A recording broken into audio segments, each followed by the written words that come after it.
இப்போ நம்ம வந்து டிக்ஷனரிஸோட ஆப்ரேஷன்ஸ்லாம் பார்க்கலாம். ஃபஸ்ட்டு பார்க்க போகிற ஆப்ரேஷன் வந்து ஆக்சஸ் பண்ணுறது. எப்படி வந்து இந்த டிக்ஷனரியில் இருந்து நமக்கு தேவையான வேல்யூஸை ஆக்சஸ் பண்ணுறதுன்றதை பற்றி பார்க்கலாம். நான் பிரிண்ட் எழுதிக்கிறேன். எனக்கு வந்து நேமில் இருக்கிற அந்த ராகேஷ் பிரிண்ட் ஆகணும்னா டிக்ஷனரியோட பேர் ஸ்கொயர் ப்ராக்கெட்டில் என்னோடய கீ நேம் லைக் நேம்ன்றது தான் என் கீ. நான் இப்போ பிரிண்ட் பண்ணுறேன்.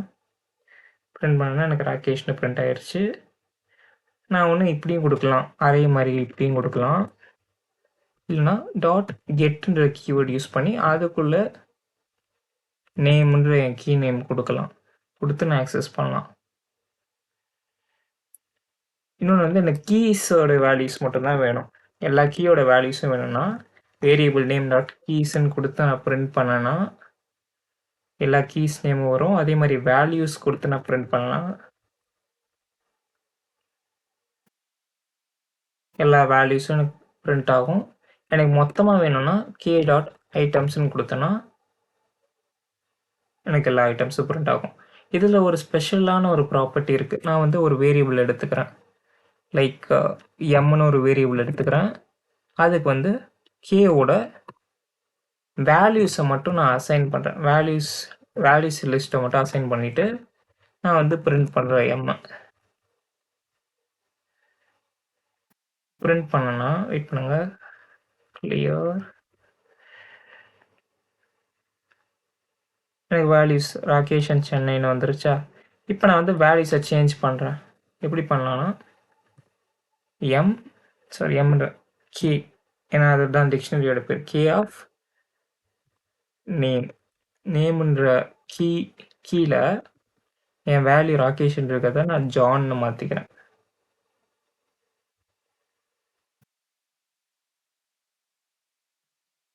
ஜான்னு மாற்றிக்கிறேன்.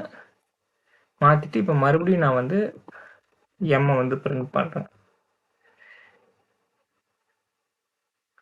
பிரிண்ட் பண்ணிங்கன்னா பாருங்கள், ஃபஸ்ட்டு வாட்டி எம் பிரிண்ட் ஆகிறப்ப நமக்கு இங்கே இருக்கிற அந்த 2 வேல்யூஸ் இதாகிடுச்சு. இப்போ நம்ம எம் வேல்யூ சேஞ்ச் பண்ணிட்டோம். சரி, கேவோட கீழே இருக்கிற அந்த நேம் வேல்யூ சேஞ்ச் பண்ணிட்டோம். பட் நம்ம எம்மில் எந்த சேஞ்சுமே பண்ணல. இதுதான் எம்முக்கு நம்ம அசைன் பண்ணது. அதுக்கப்புறம் நம்ம எம்முக்கும் இதுக்கும் எந்த ஆப்ரேஷனும் கிடையாது. ஸோ இதுதான் வந்து கே டாட் வேல்யூஸோட ஸ்பெஷல் ப்ராப்பர்ட்டி. இங்கே நம்ம எந்த சேஞ்சஸ் பண்ணாலும் இந்த எம்மில் இது அப்டேட் ஆயிரும். இப்போ அடுத்த ஒரு மெத்தடை பார்க்கலாம். அடுத்து வந்து சேஞ்ச், இப்படி வேல்யூ சேஞ்ச் பண்ணுறதுன்றது தான் இப்போ காட்டினேன். வேரியபிள் நேம், இங்கே எந்த கீயோ அந்த கீ, இங்கே அதோட வேல்யூ, எந்த வேல்யூ அப்டேட் பண்ணமோ நான் இப்படியும் கொடுக்கலாம். இல்லைனா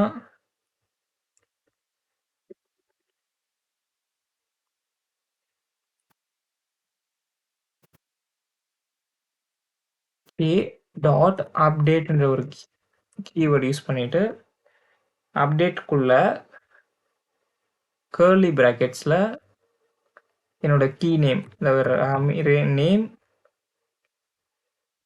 இப்போ நான் எந்த வேல்யூ சேஞ்ச் பண்ணேன், இப்போ நான் ஜான்னு மாற்றிக்கிறேன். இப்போ நான் வந்து கேவை பிரிண்ட் பண்ணேன்னா, கேவை வந்து பிரிண்ட் பண்ணி பார்த்தேன்னா பாருங்கள், நேம் வந்து ஜானும் சிட்டி வந்து சென்னைன்னு பிரிண்ட் ஆயிடுச்சு. இப்படி நம்ம அப்டேட் பண்ணலாம். நெக்ஸ்ட்டு ஒரு கீ வேல்யூ பேர் எப்படி ஆட் பண்ணுறதுன்றதை பற்றி பார்க்கலாம். அது எப்படின்னா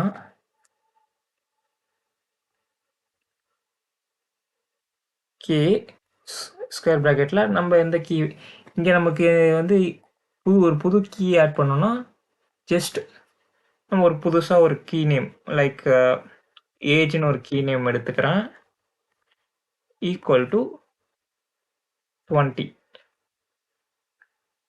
இப்போ நான் கேவை நான் வந்து பிரிண்ட் பண்ணுறப்ப பாருங்கள், ஏஜும் எனக்கு ஆட் ஆயிருச்சு. நான் இப்படியும் பண்ணலாம், K dot update key name age semicolon 20.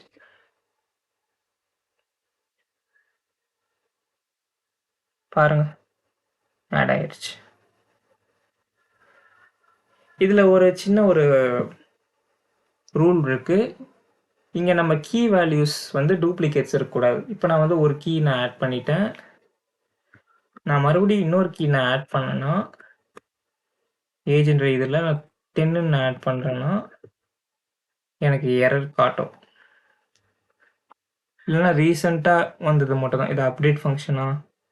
ஓ சாரி, ரிமூவ் பண்ணிவிட்டு நான் இங்கேயே நான் ஆட் பண்ணுறேன்.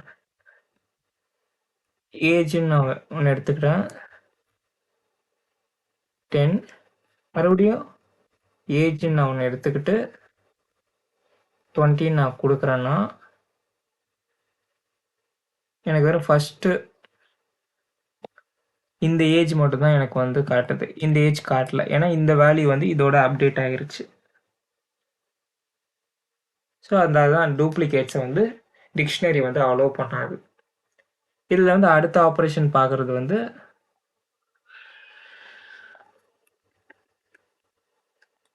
ரிமூவ் ஆப்ரேஷன் பார்க்கலாம். அதுக்கு ஏ டாட் பாப்போட ப்ராக்கெட்டில் கீ நேம் நான் கொடுக்குறேன்.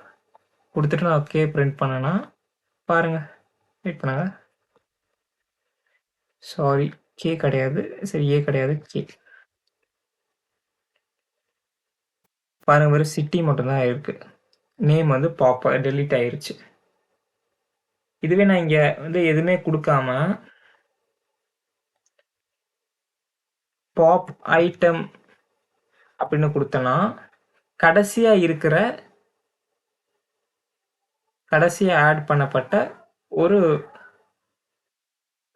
ஆட் பண்ண ஐட்டம் ரிமூவ் ஆயிரும். அதாவது சென்னை வந்து ரிமூவ் ஆயிரும். இப்போ அடுத்து பார்க்குற ஒரு ரிமூவ் ஃபங்க்ஷன் வந்து டெலீட் ஃபங்க்ஷன். டெல் ஆஃப் கேன்னா கொடுத்தோன்னா மொத்த டிக்ஷனரியும் டெலீட் ஆயிரும். அதுக்கு பதிலாக கே கிளியர்னு கொடுக்கலாம். அது வந்து வெறும் எம்டி மட்டும் தான் பண்ணும். பண்ணிருச்சா வெறும் எம்டியான ஒரு டிக்ஷனரி தான் இருக்குது.